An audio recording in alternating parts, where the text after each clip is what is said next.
All right, go and give this a try. Apologies for not being there tonight. Had a booking. Starting off, I won't cover off the three big ones because I assume every other section's done that. We had Anzac Day. We had the All Sections District Camp was a blast. Seeing Wallaby and Al do the carts was a hit. The climbing, still got my shirt. And the tree planting, I thought that was really good because the youth actually got involved and dug the holes. And in 12 months' time or 10 years' time, they'll be going back saying, look, we put this in. Some sad news, we lost our district leader. I'm actually the assistant district leader for Cubs. Wobbegong. We didn't actually lose him. We know where he is, but he just won't answer the door. On the upside, we've had Mark Crane pick up and run the hikes and the leadership courses. We've got Ant on the training, and we had Steve Perlow on run the last big Cub camp, because the biggest issue we have is you need child safety officers, and you can't be the child safety officer and run the camp. I'll come back to the Cub district camp. Boomerang went really well. We throw in a navigation component. We had Gravely Mitchell and Enoggera run the fire and the cooking. Waminda Park was first aid, and pioneering was Sanford and Everton Park. Out at BP Park, due to some weather changes, we always try and show in the navigation part. We put the fire and cooking up at the chicken on the stick campsite up at BP Park, that one with the up the top, and it went really well. But I think Sean ran most of that. Cub Yanya way back, it went really well. We ran a couple of bases and the kids had a ball. Thing that happened was 2 weeks out from it, due to the weather, the council cancelled our travel park booking. But we moved to BP Park.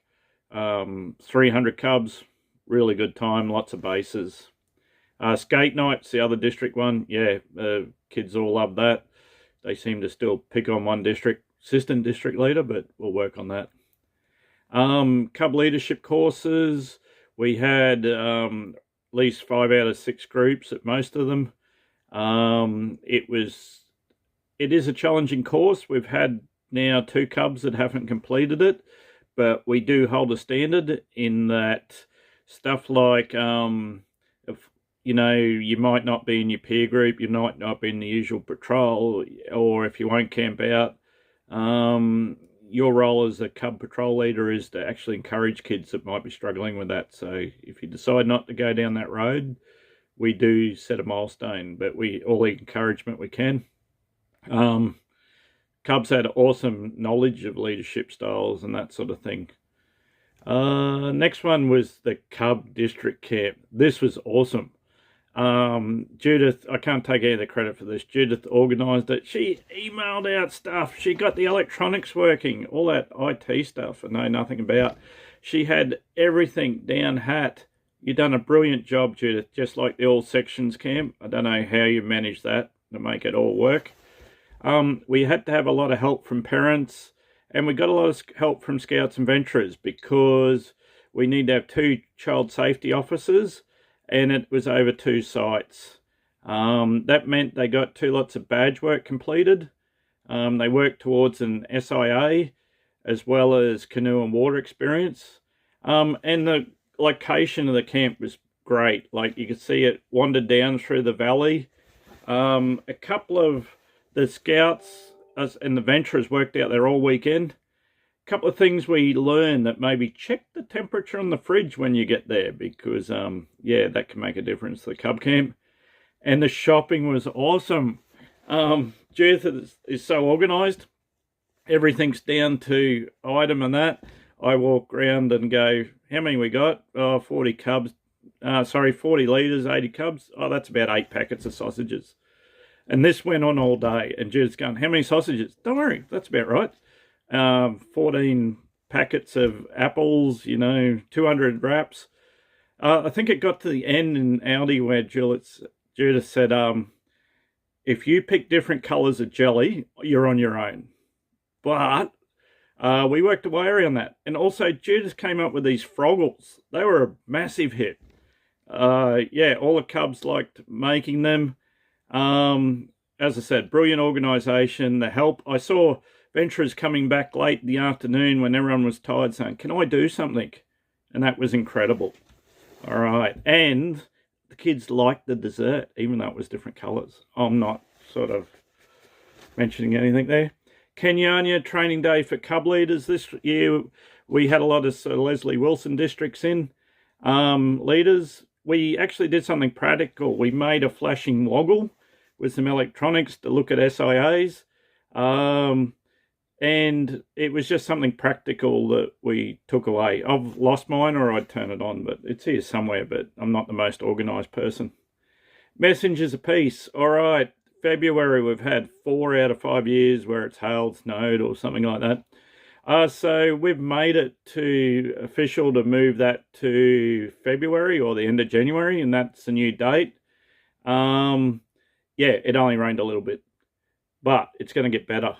Parents had to explain to the kids what rent was and different stuff, so there was some good learnings in that.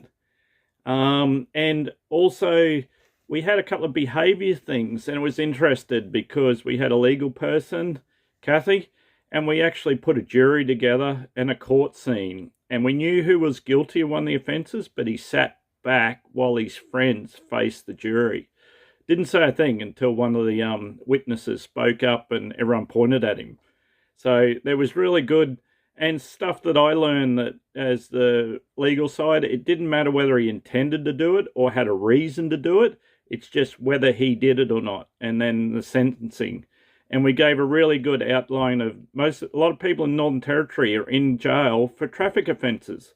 Because if you don't have any money left, you can't pay fines. You can't get into a court date if you're on a remote community, and sooner or later you get done for something illegal. Awesome work by Judith. Again, I'm the assistant Cub leader, district Cub leader. Without all the Cub leaders pulling in to run the district's events, it wouldn't get here. I think that's the main thing. Oh, we did a couple of from my point of view, we got out to see, I got on a Joey hike. I got to do World Toilet Day at Gravely Mitchelton, which is really cool. The other sections, I got to see a really cool scouting canoe thing, which I thought was brilliant, so I got to learn about that section a bit. And probably the highlight for me was seeing the Rovers. The organisation, the professionalism of Rovers running events. Yeah, I know this hurts to say, but it was second to none. If you were going to run an Olympic event or something and you needed staff, these people had everything switched on. The organisation, I thought I'd be, after something changed one night, I thought I'd be sitting at the gate stopping them going to the Sanford Hotel, but they went back to the camps, they worked together, the level of maturity and responsibility from our Rovers was just blew me away. That said, in the conversations, if I ever have to hear the egg story by Tom, yeah, please shoot me. All right, that's it for me. Thank you to Judith. Did most of it, made it all work. Yeah, people actually knew what was happening, as opposed to 4 years of just listening to Curlew say, or realise that Curlew's not going to show up with anything they need and they just have to bring everything themselves. All right, sorry I can't be there. Have a good day. Bye.